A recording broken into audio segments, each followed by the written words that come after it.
வணக்கம் friends, சிறுகடிக்காசை சீரியலோட promo வந்திருக்கு. நடுவில் சில பக்கத்தை காணோங்கிற மாதிரி பாட்டி கொஞ்சத்தை மறந்துட்டு வந்திருக்காங்க.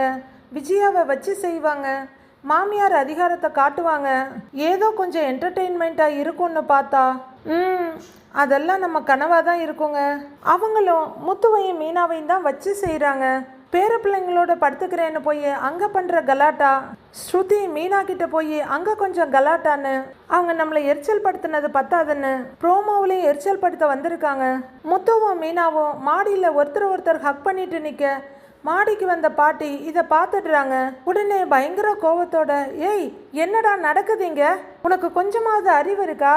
கல்யாணம் ஆகாத பையன் நீ, அந்த பொண்ணை போய் புருஷன் பொண்டாட்டி கணக்காக கட்டி பிடிச்சிட்டு இருக்கிறீங்க, என்ன நினச்சிட்டு இருக்கீங்க ரெண்டு பேரும் அப்படின்னு காட்டு கத்தல் கத்துறவங்க.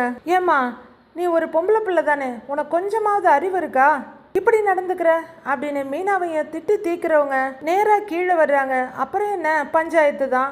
மனோஜை தவிர மீது எல்லாருமே அந்த பஞ்சாயத்துக்கு வந்திருக்காங்க.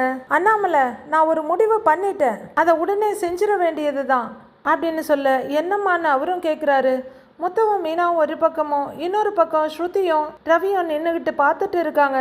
உடனே இந்த பொண்ணுங்களோட அப்பாவை வர சொல்லு, இதுக்கு மேலே இவங்களை இப்படியே விட்டா சரிப்படாது, முதல்ல இவங்களுக்கு கல்யாணத்தை பண்ணி வச்சிடலாம் அப்படின்னு பாட்டி சொல்ல, ஐ ஜாலி, இன்னொரு தடவை கல்யாணமா? ஏற்கனவே தான் ரெஜிஸ்டர் ஆஃபீஸு கோவில்னு போய் கல்யாணம் உருப்படியாக நடக்கல, சரி இன்னொரு தடவை கல்யாணம் பண்ணிக்கலாமே அப்படின்னு ஜாலியாக ஸ்ருதி பார்க்குறாங்க. இப்போ தான் மேலே ரூம் கட்டலான்னு ஆரம்பிச்சிருக்கோம், அதுக்குள்ளே இவங்க கல்யாணம்னு ஆரம்பிக்கிறாங்க, போச்சு அந்த காசு இதில் போக போகுதா அப்படின்னு முத்து பார்க்குறாரு. நான் இவங்களுக்கு ஒரு அப்பாவை வேற பிடிச்சிக்கிட்டு வரணுமா அப்படின்னு அண்ணாமலை பார்க்குறாரு. இந்த கூத்தெல்லாம் நடக்கிறதுக்கு இந்த பாட்டி போயே சேர்ந்துருக்கலாம் அப்படின்ற மாதிரி விஜயா பார்க்குறாங்க.